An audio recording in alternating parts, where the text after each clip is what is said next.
Sahabat yang baik, perkenankan saya membaca tulisan Cari Angin terbitan Koran Tempo akhir pekan 29 Agustus 2020. Judulnya Siaran. Kali ini saya membacanya dengan santai, sebagaimana tulisan khas Cari Angin yang ringan, renyah, dan santai itu sebagai bacaan akhir pekan. Sesekali bolehlah saya menambahi dengan celetukan, karena teks aslinya sebagaimana yang terbit di koran toh akan saya tayangkan di layar channel ini pula. Jangan lupa subscribe channel ini sambil saya minum sebentar. Enak sekali. Ini ekstra kunyit dicampur daun serai, daun piduh, dan temulawak. Menyegarkan dan menambah daya tahan tubuh. Produksi di kampung saya. Murah kok. Hanya 15.000. Oke, mari saya baca naskah Cari Angin itu. Siaran. Masih menonton televisi? Kita memang butuh informasi dan hiburan. Tapi ada teman yang sampai lupa kapan terakhir dia menonton televisi. Soalnya informasi dan hiburan, kata dia, sudah cukup lewat HP yang menemaninya kemana-mana. Tidak perlu memboyong televisi kan? Era di mana televisi menjadi satu-satunya sumber hiburan dan informasi sudah kedaluarsa. Awalnya ada satu televisi di Republik ini, namanya saja Televisi Republik Indonesia.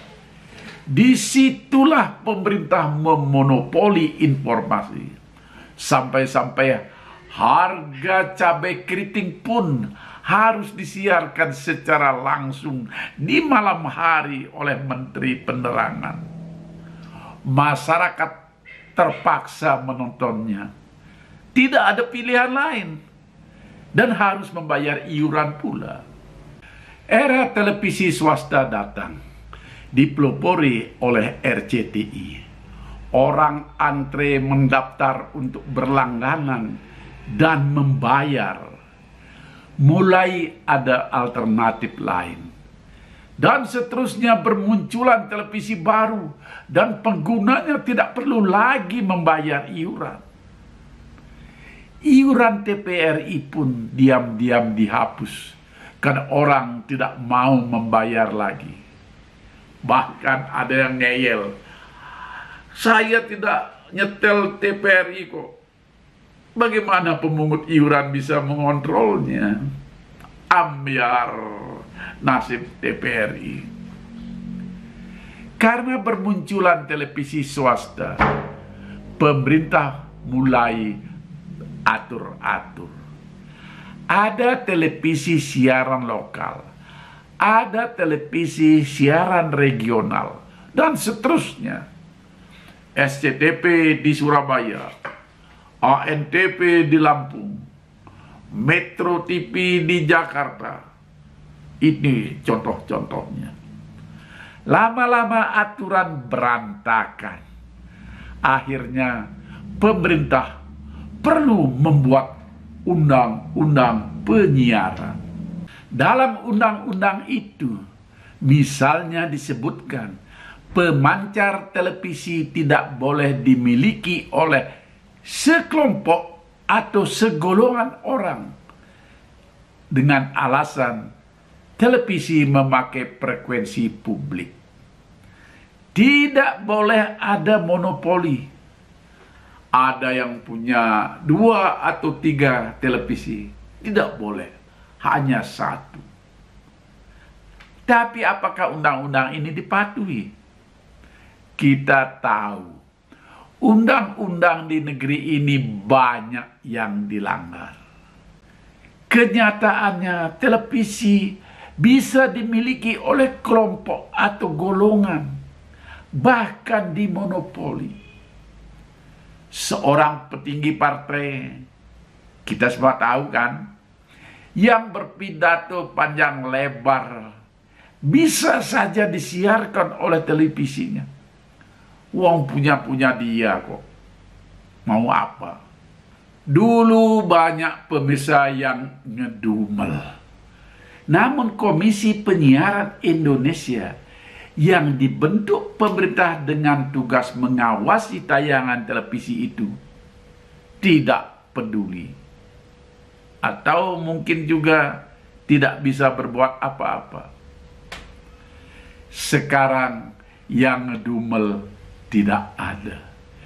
Karena televisi sebagai satu-satunya penayang informasi dan hiburan sudah dibredel oleh pemirsanya.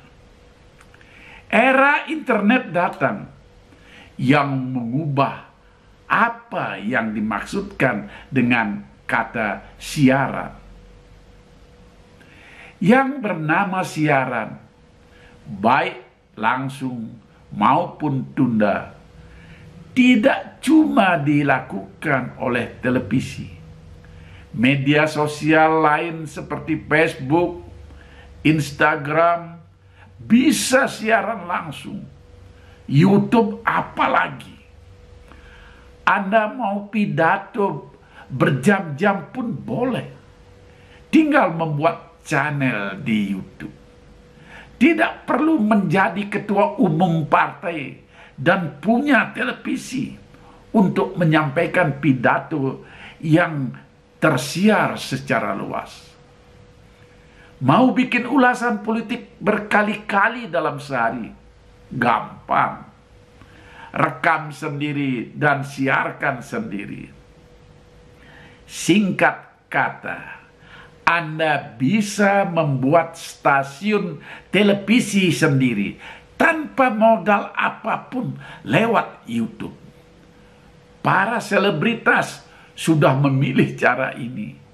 Juga para pengamat politik. Pelawak Sule misalnya. Pengamat politik Repri Harun misalnya. Semua punya channel di YouTube. Dan hampir tiap hari, bahkan sehari lebih dari sekali, membuat ulasan-ulasan politik atau menyoroti masalah-masalah politik. Mereka punya TV sendiri. Ini banyak dilakukan orang. Semua itu bisa dilakukan tanpa ada aturan apapun dari pemerintah. Bahkan tidak ada izin. Gampang sekali kan. Nah, kini giliran pemilik stasiun televisi yang ngedumel. Maka RCTI bersama Inews TV, saya kira pemiliknya ini sama saja, mengajukan gugatan ke Mahkamah Konstitusi. Yang digugat adalah Undang-Undang Nomor 32 Tahun 2002 tentang penyiaran. Khususnya Pasal 1 Ayat 2 yang mengatur soal sarana pemancar siaran. Pasal itu menyebutkan pemancaran siaran lewat transmisi darat, laut, antariksa, dengan menggunakan spektrum frekuensi radio.